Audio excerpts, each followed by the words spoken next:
memelisik kepala kita. Setelah berpuluh tahun kita merdeka, benarkah secara hukum kita ini sudah bebas dari penjara? Kita ambil contoh hukum kita. Belanda sejak 1886 KUHP telah kemudian dibawa ke Hindia Belanda 1917 tahun. Hingga detik ini, sebagai pengamat hukum saya harus katakan bahwa kita belum memiliki hukum nasional. Kita masih menggunakan hukum waris Belanda. Padahal di sana sudah berpuluh kali KUHP itu diubah, dan kita belum mampu menghasilkan hukum nasional dalam bidang. Memang bukan berarti tidak ada yang dilakukan. Pada tahun 1983, satu tim telah bekerja menyusun apa yang disebut sebagai KUHP baru. Dan jangan Anda pikir bahwa dalam setahun 2 tahun KUHP baru itu sudah lah.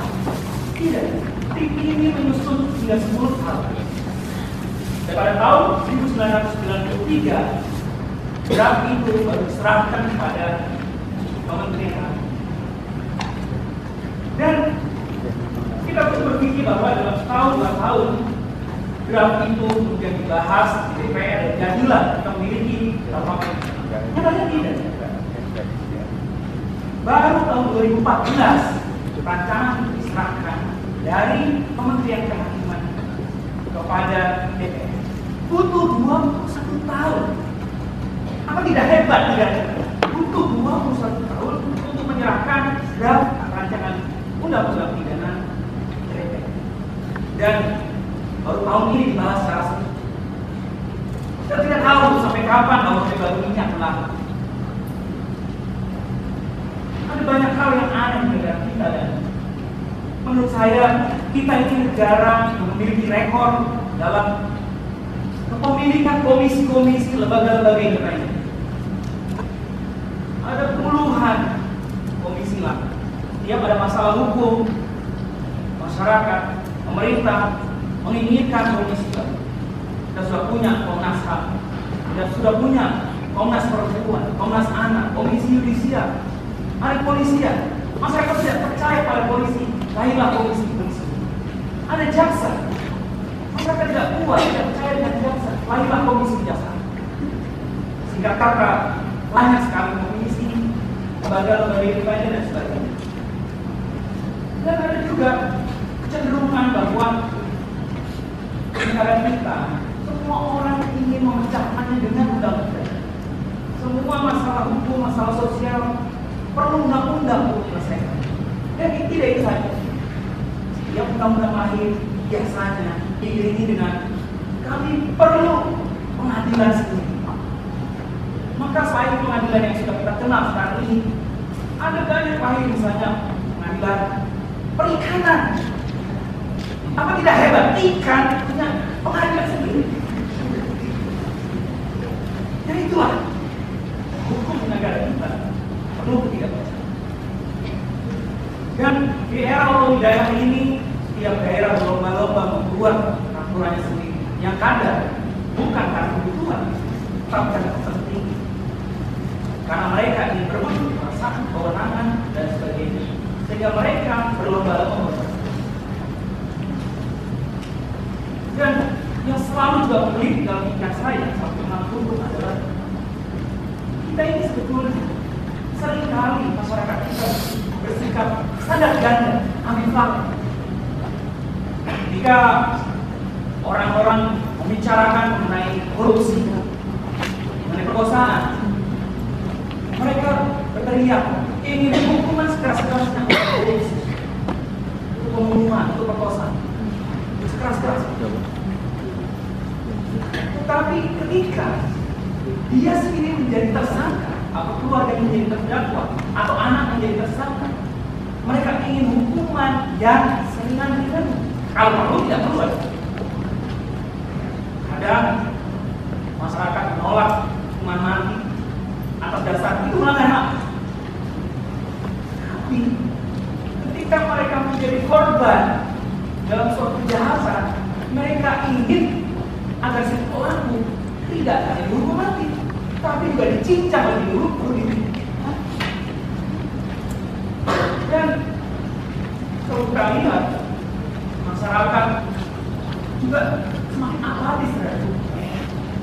Tetapi tidak, kalau pejabat tinggi, kalau tokoh masyarakat, kalau penegak hukum terlibat dalam sebuah pembunuhan, maka sulit sekali digerakkan. Seolah mereka punya kekebalan. Sementara kalau rakyat biasa, rakyat miskin terlibat satu kejahatan, cepat sekali hukum berhenti. Penegak hukum cepat sekali melakukan itu. Apa akibatnya?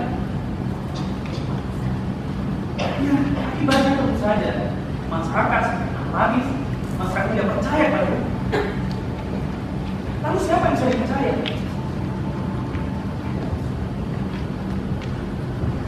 Dan kadang-kadang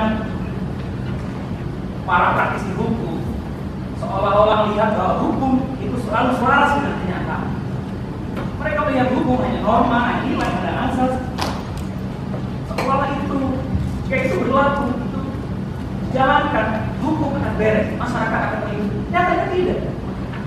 Saya harus katakan bahwa kami masyarakat tidak terlindungi. Dan masyarakat tentu saja butuh perlindungan. Mereka butuh keadilan. Ya, kalau hukum tidak adil, apa itu pantas itu hukum?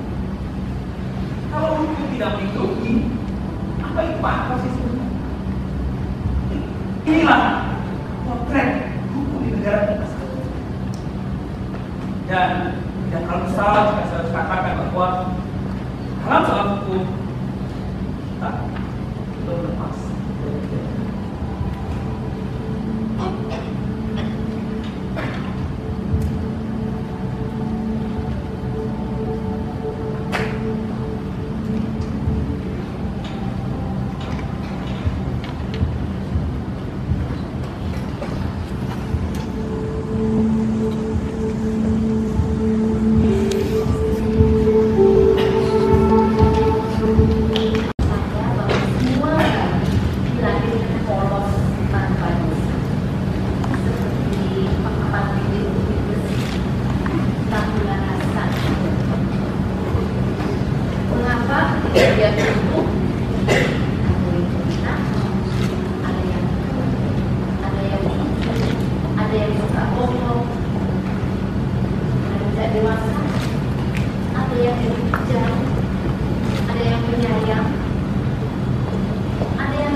Perilaku mempengaruhi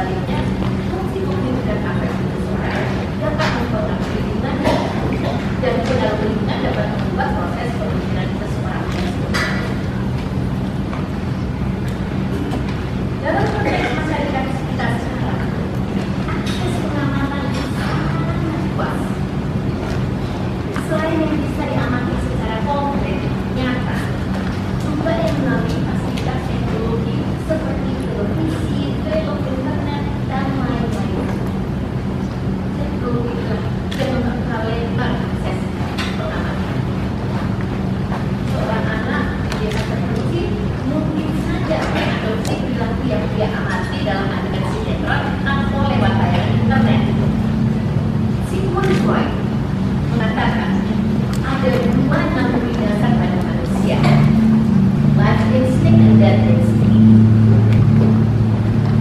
Naluri konstruktif dan destruktif.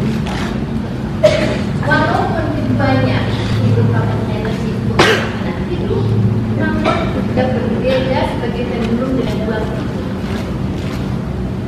Konstruktif, naluri yang selalu berusaha menghargai dan mengisi hidup dengan yang baik, yang indah untuk diri dan lingkungan. Sedangkan destruktif akan mendorong perilaku agresif untuk melindungi diri dari ancaman. Jika yang diamati oleh individu adalah perilaku yang konstruktif, mungkin ia akan terpacu untuk konstruktif.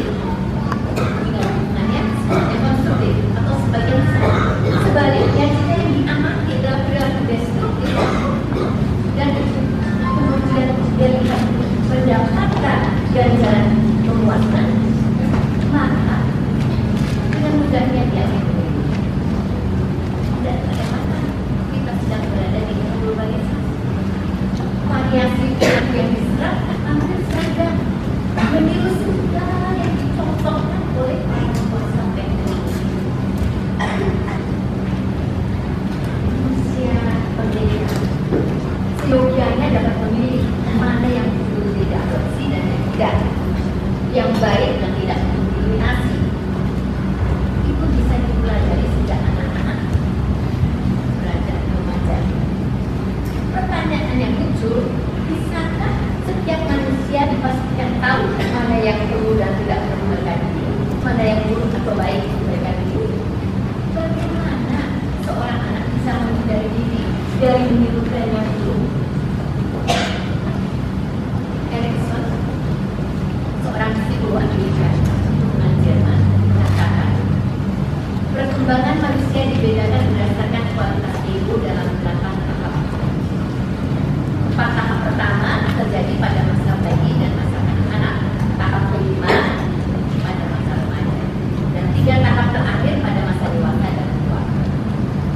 Dari 8 tahap perkembangan tersebut, Erikson menganggap masa remaja yang dinikmati sebagai tahap yang sangat penting, mengingat disinilah terjadi transisi dari masa anak-anak menuju kedewasaan. Anak-anak mulai belajar untuk mandiri, mulai bisa memikirkan masa depan dalam pengertian karir, hubungan keluarga, dan lain-lain. Tentunya, sebagai manusia dengan kebutuhan dasarnya, mereka ingin menjadi bagian dari masyarakat di sekitarnya. Mereka ingin diterima. Di masa ini, seorang remaja melakukan pencarian identitas, termasuk secara seksual dan secara emosional. Ideal akhir hidup ini seorang remaja sudah menyadari peran seksualnya dan tahu apa yang harus dia lakukan untuk membangun masa depan yang baik. Siapa? Siapa norma seperti ini? Keluarga, sekolah, dan lingkungan masyarakat dalam lingkup besar, bangsa dan negara. Semua itu mempunyai peran besar dalam membantu seseorang remaja menemukan identitasnya. Siapakah dia? Siapakah aku? Dengan mengarahkan, membina dan memberi teladan, memberi teladan. Lantas bagaimana dengan kecenderungan yang ada di masyarakat kita saat ini? Ada desas-desus, ada yang berasumsi ayah dan ibu pada masa saat ini, ayah dan ibu Indonesia sebagian besar hanya sibuk mencari nafkah dan mengejar karier. Sekolah dari TK, SD, SMP, SMA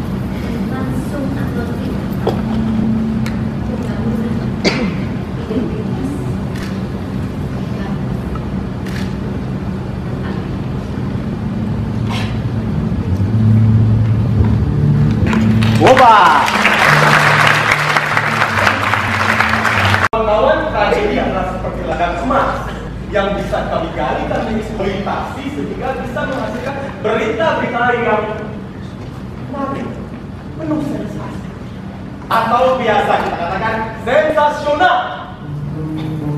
Sama seperti penyakit. Bagi dokter maupun rumah sakit, penyakit itu berarti uang. Dan sama seperti kami, tragedi berarti uang. Ya, kita sekarang hidup dalam sistem masyarakat modern, di mana semuanya butuh uang. Oh iya, perkenalkan, aku Bondan. Aku adalah seorang wartawan di salah satu surat kabar terkenal di Indonesia. Dulu aku kuliah di jurusan jurnalistik. Ketika aku lulus, aku langsung diterima di salah satu surat kabar lokal di Sumatera Utara. Dan kalian tahu, ketika aku masih kuliah, aku sering sekali menulis di majalah kampus. Dan karena prestasi itu, maka ketika aku diterima kerja, aku langsung ditempatkan ke sebuah desk yang menjadi impian banyak wartawan. Ketika itu aku disuruh meliput gencatan senjata di Aceh. Biasanya wartawan baru ditempatkan oleh para pemimpin redaksi di desk budaya, yang bagi mereka desk budaya itu adalah sesuatu hal yang sepele, yang gampang untuk tuliskan. Tetapi untuk meliput daerah konflik, dan aku waktu itu lihat sekali gaji pertama aku 200.000. Ya cukuplah kehidupan sehari-hari. Kalaupun kurang, aku bisa lah belok kanan belok kiri, aku meliput ke sana kemari, ya sekedar dapat uang tambahan. Ketika aku meliput acara pembukaan bank, ya bisa saja aku dapat uang transport sedikit. Ya lumayan lah untuk bayar uang kontrakan. Nah, singkat cerita, beberapa tahun kemudian surat kabarku itu diakuisisi oleh Surat Kabar Nasional. Dan waktu itu, karena prestasi-prestasiku yang luar biasa, aku juga dibawa ke Jawa, ke Jakarta. Di Jakarta ini, aku mengira sistem akan berbeda. Media nasional aku kira akan lebih idealis daripada media lokal. Tapi, kenyataannya tidak. Sama saja. Media-media nasional sekarang itu dikuasai oleh korporasi-korporasi. Idealisme berguguran digantikan dengan ambisi untuk mencari keuntungan. Aku punya satu pengalaman menarik yang bisa aku bagikan kepada kalian semua. Ketika aku masih penuh gelora menjadi seorang wartawan yang handal, yang penuh dengan idealisme, aku lakukan sebuah investigasi. Aku meliput sebuah kasus pencemaran lingkungan oleh perusahaan tekstil di salah satu daerah di Jawa. Selama 6 bulan aku meliput, aku berhasil mengumpulkan informasi-informasi dan data yang aku anggap cukup kuat untuk aku publikasikan. Ketika aku sampaikan laporan itu pada atasan, dia sangat gembira. Bagus Bondan, bagus. Ini yang kita butuhkan. Minggu depan aku akan publikasikan ini. Begitu kata atasan kepala itu. Aku pun senang bukan main. Selain karena aku bisa bikin sebuah laporan investigasi, aku juga punya ambisi lain. Kebetulan waktu itu ada salah satu yayasan mengadakan lomba karya tulis investigasi dengan hadiah lebih kurang 10 juta. Dan kebetulan juga waktu itu aku sedang bidangkan sebuah rumah. Dan aku rasa dengan uang 10 juta itu aku bisa punya rumah sendiri. Singkat cerita, seminggu kemudian aku temui atasan. Dia kan tidak ada di ruangan. Lalu aku ke tempat bagian ilustrator. Di bagian ilustrator aku tanyakan kepada salah satu ilustrator. Bang, bagaimana laporan itu sudah kau buat ilustrasinya? Lalu ilustrator itu menjawab, ilustrasi yang mana bang? Belum ada satu pun perintah. Kalau penuh depan aja dulu. Aku lari ke mejaku. Aku buka komputer dan aku cek file itu.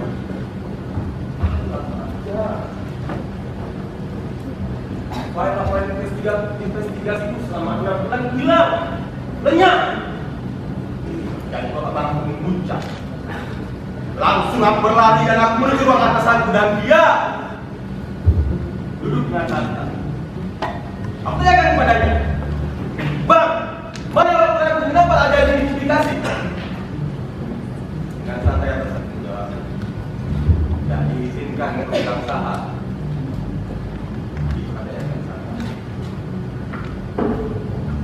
Ketika itu aku langsung pulang dan aku tidur.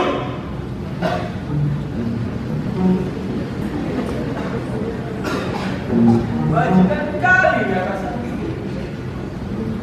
Aku sudah capek-capek investigasi 6 bulan. Tiba-tiba aku hilang. Memang waktu itu aku tidak punya laptop ataupun komputer, jadi semua pekerjaan aku selesaikan di kantor, di komputer kantor. Jadi ya, aku rasa mereka menghapusnya secara diam-diam. Dan sejak saat itulah teman-teman sekalian, idealisme itu perlahan-lahan pudar. Dan semakin lama ternyata tak berbekas. Sejak saat itu pula aku hanya mengikuti aturan kantorku, aku bekerja sesuai dengan aturan, tak banyak melawan. Dan kalian tahu, dengan begitu apa yang aku dapatkan? Aku bisa beli rumah baru, aku bisa punya mobil. Dan setahun sekali mungkin kantorku menghadiahiku bonus liburan ke luar negeri. Tadi dengan ikut aturan, aku dapat. Selain itu, kenapa saat ini media-media itu sudah mulai hilang idealismenya ataupun arahnya sebagai produk jurnalistik? Itu pun ada alasannya. Sekarang ini media-media cetak mulai kesulitan. Iklan-iklan mulai enggan untuk memasang di media cetak. Mereka lebih senang lari ke televisi. Karena di televisi banyak acara-acara yang menurut para pemasang iklan bagus. Misalnya sinetron-sinetron lokal yang entah apa isinya, ataupun film-film seri impor dari negara tetangga merantau. Tetapi kawan, film-film seperti itu, tayangan-tayangan seperti itu ratingnya tinggi. Jadi pemasaran banyak yang sana. Kalian cek saja jika tak percaya. Dan maka dari itu banyak pula perusahaan-perusahaan media sekarang banyak yang menghentikan. Beberapa teman-temanku sudah tutup. Dan bahkan perusahaan kami pun sekarang membentuk divisi baru. Karena mengingat banyaknya kebutuhan pencitraan di negeri ini, maka media pun ini ambil bagian. Kami membentuk divisi pencitraan. Jadi bagi politisi, bagi perusahaan yang butuh jasa kami, dan orang kami siapkan.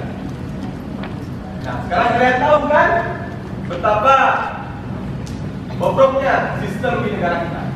Tetapi kawan, itu tidak akan terjadi di media. Kini aku lihat masyarakat kita semakin hari semakin gila. Dulu ketika aku liputan kriminal, aku hanya menemukan kasus perkosaan, kasus pembunuhan, kasus perampokan dan pencurian. Itu pun nilainya kecil-kecil, 10 juta, emas dan sebagainya. Tapi kini alamatnya, aku bukan kasus yang aneh-aneh. Kemarin rekanku melaporkan ada seorang pemuda memperkosa ayam. Besoknya ada kasus lain-lainnya.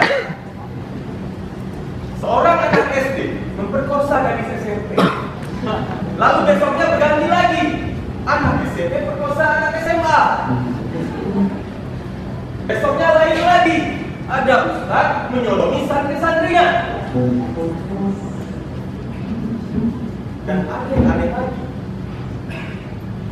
para anak muda menjadikan dirinya kepada tante-tante. Kalian lihat korupsi dan politis terus terjadi pada sehari-hari. Dan yang lebih celaka lagi, kawan-kawan, kebetulan aku punya hobi fotografi. Aku suka hunting gambar yang jarang ditemukan banyak orang. Kebetulan ketika aku setiap kali meliput ke tempat kejadian perkara, biasanya aku dapat gambar-gambar eksklusif, gambar-gambar pembunuhan, gambar-gambar pemerkosaan yang belum dengan darah ataupun luka-luka. Dan kalian tahu, kawan-kawan semua, ternyata foto-foto itu banyak minatnya. Aku jual sejuta-juta, banyak yang mau. Kalian bayangkan betapa gilanya masyarakat.